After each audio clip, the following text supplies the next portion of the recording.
menyimak apa yang pernah disampaikan oleh Kurniasih, Wakil Ketua Komisi 9 DPR RI, yang menyebutkan pekerja di sektor informal masih sekitar 60% tadi total pekerja.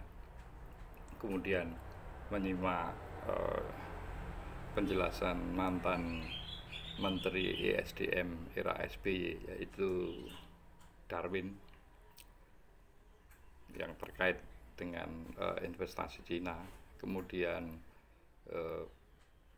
Profesor Awali Rizki yang membahas tentang struktur ekonomi Indonesia di kanalnya Profesor Awali.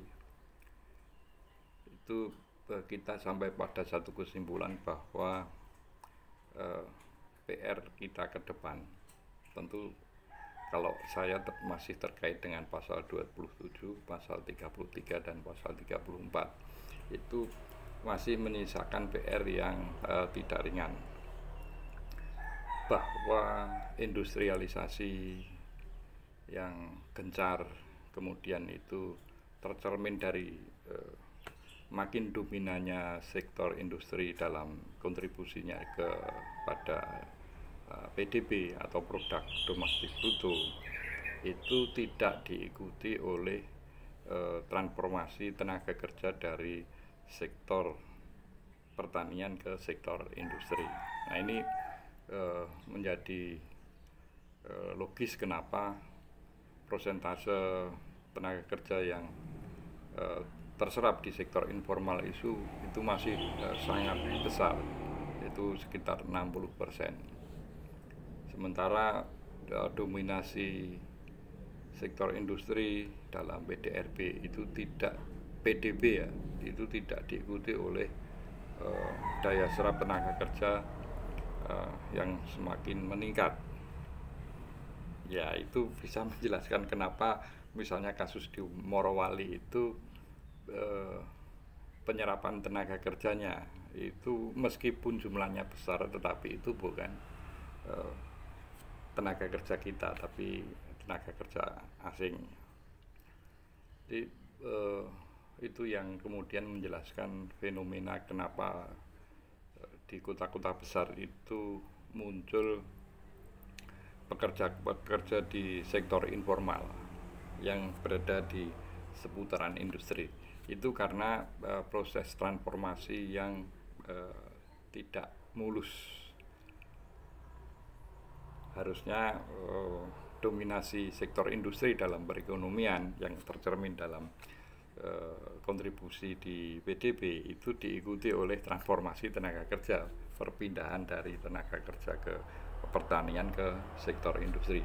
Tapi karena daya serap tenaga kerja di sektor industri terbatas, maka mereka tertampung di sektor informal.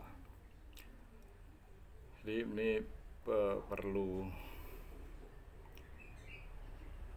perlu penanganan yang jauh lebih serius, karena kita tidak hanya berkepentingan untuk menarik investasi, tapi bagaimana proses transformasi tenaga kerja ini juga tertangani dengan baik.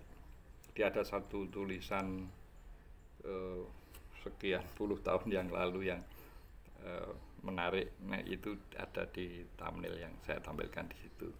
Jadi ada komparasi antara Indonesia dan Jepang dalam proses transformasi ekonomi dari basicnya pertanian ke industri, dimana kalau di Jepang itu berjalan mulus, sementara kita tidak, karena itu tadi kita seolah-olah itu perkembangan di sektor industri itu disconnect dengan apa yang terjadi di sektor pertanian.